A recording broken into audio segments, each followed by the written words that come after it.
last day of March. Hope it's going well for you so far. I'm Carl Azus with CNN Student News. Today's show begins in Ukraine. U.S. officials say there may be tens of thousands of Russian troops near Ukraine's eastern border. Russia annexed Crimea, formerly a region of Ukraine, earlier this month after Crimeans voted to be part of Russia. Does Russia want to take over more of Ukraine? It says it has no intention of invading and that its troops are just doing military exercises. But this has Ukraine on the defensive and tensions are high. Yesterday, U.S. Secretary of State John Kerry met with Russian Foreign Minister Sergei Lavrov to discuss ways to ease this crisis. Dim lights cast long shadows over this border checkpoint. Just beyond, thousands of Russian troops amassing. The U.S. fears its old Cold War foe may be ready to roll into this corner of northeast Ukraine. It may simply be an effort to intimidate Ukraine, or it may be that they've got additional plans. A short drive into Ukraine, Vladimir Fedoruk is marshalling a self-defense militia made up of civilian volunteers. They know Western powers have no stomach for war. They're digging trenches aware they may be the last line of defense if Russian tanks invade. If we don't learn the lessons of Crimea, then we will be a nation of idiots. The Russian hordes are coming. We are in the middle of a geopolitical struggle. Most of the men here say they have had some military training. They've picked up second-hand uniforms from surplus stores. But they're short on real weapons. We're preparing for a guerrilla-style partisan war and will divide into five-man squads. Our government is too passive, and we can only hope for the support of ordinary Ukrainians. It's clear they are winning that support when you see passers-by donating supplies.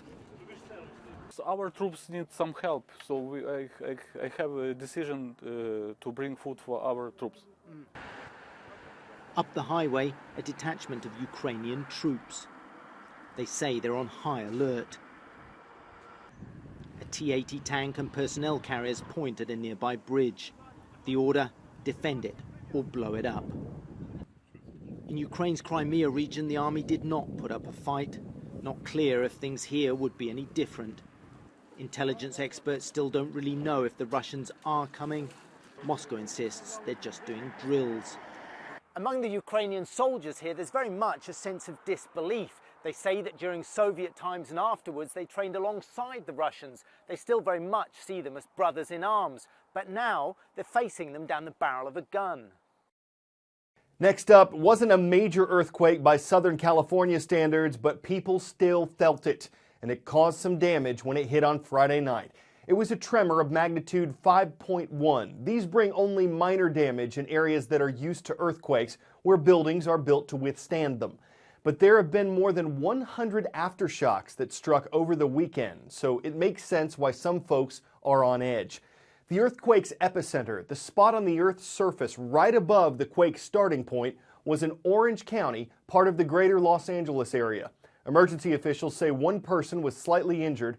The last major quake to hit here was a magnitude 6.7 tremor in 1994. That one killed dozens of people and caused $42 billion in damage. So if something major strikes again, how would first responders be prepared? Think people who specialize in search and rescue, emergency medicine, dangerous materials, disarming explosives. You can read about how to do that stuff in a book.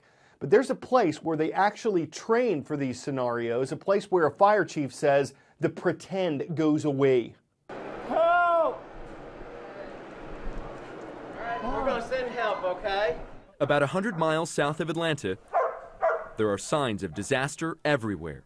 So this is the replica of the Murrah building collapse in Oklahoma, a parking garage, and the Garden apartment collapse from Christchurch. Welcome to Guardian Centers, a new training facility for first responders.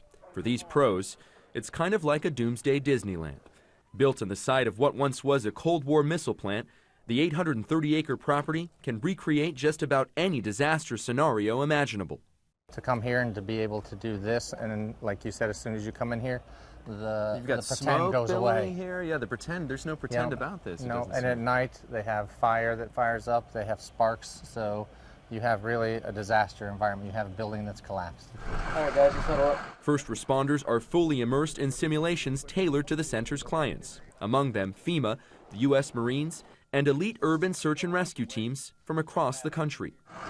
Unknown on the status of any people inside. We have zero contact with them. The diverse disaster scenes is really what makes this place state-of-the-art. This is a real subway car that they brought from Washington, D.C., and this scene here is meant to simulate an attack on a subway system. And there was a big explosion.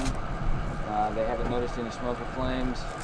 No one has been able to communicate with anybody inside. When you had that idea all those years ago, and you look at this, what do you think? I guess the best way to sum it up is that it meets and exceeds everything that I could dream of. There's no public money in this initiative. And this is all privately funded. It is. It's one of those right things to do that we're trying to make a business out of. Open for just 18 months, the center has changed the game for disaster response training. Real props are used, like that car submerged in water, and actors positioned on top of these houses to help recreate the drama of a natural disaster. When my eyes first saw this, it was a wow factor. A disaster journeyman for the last 2 decades, FEMA spokesman Luis Fernandez says the facility's realism makes it a difficult test for anyone. Our men and women have been around the proverbial block for many years, but this facility, these type of environments that we're finding here, really puts us to work. Work, Fernandez says, that will make his team better prepared for the next disaster. Nick Valencia, CNN, Perry, Georgia. Hay balers. That's not hay balers. It's one word for one sweet mascot in Hollister, California. The hay balers of San Benito High School are first up on today's roll call. From there, we're going to ramble on over to Indiana because it's at Attica High School that we found the Ramblers. Good to see you in Attica, Indiana. And in Tyrone, Georgia, not very far from Atlanta, we've got some Patriots on our roll. Hello to everyone at Sandy Creek High School. Engineers at NASA are designing a new spacesuit. The ones astronauts wear now are 22 years old. They want the public to vote on its favorite design. NASA says one prototype would recall the world's oceans. Another is supposed to reflect advancements in technology. And a third option is intended to look like what people could be wearing in the years ahead. Of course, it doesn't look like something you'd see at the mall, but the first job of the Z2 spacesuit is to protect people in space.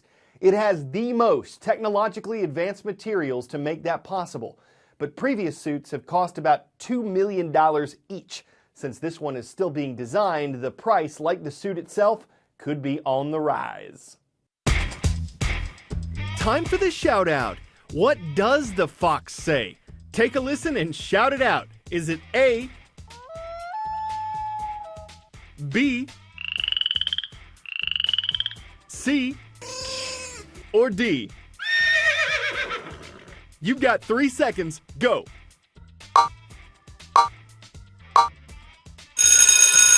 It's not by or. If you said C, you know what the fox say.